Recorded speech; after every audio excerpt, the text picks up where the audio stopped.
Hi, this is Nate, and today we're going to be reading Chapter 19, President HST. The solidly built, gray-haired man with metal-rimmed glasses sat at a high desk facing the Senate floor. A gold-bordered blue velvet drape hung behind him and made a frame for his chair. Vice President Harry S. Truman was presiding over the Senate. At least that was what he seemed to be doing. Actually, he was bored and was writing a letter to his mother and sister, who were back in his hometown of Independence, Missouri. This is part of what he wrote. Dear Mama and Mary, I am trying to write you a letter today from the desk of the President of the Senate, while a windy senator is making a speech on a subject with which he is no way familiar.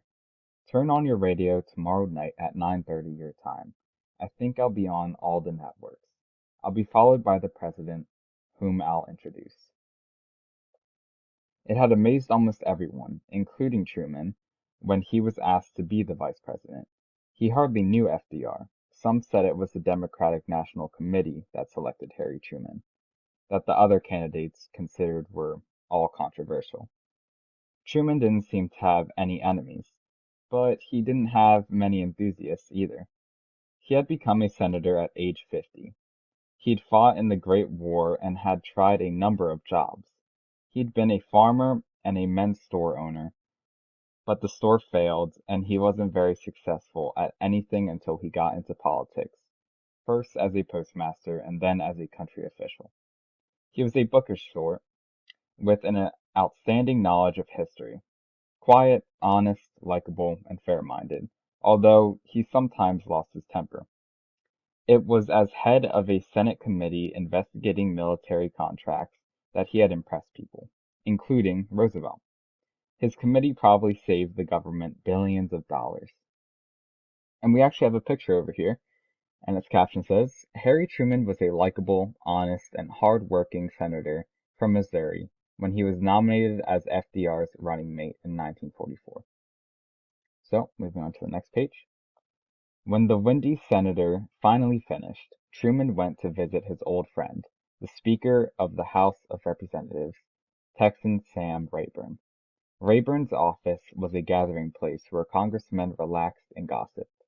It was called, in jest, the Board of Education. It was there that Truman got a call from the president's press secretary, Steve Early.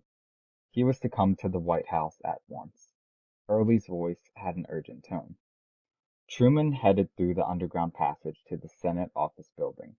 There his Secret Service agents lost track of him, but his car and driver were waiting.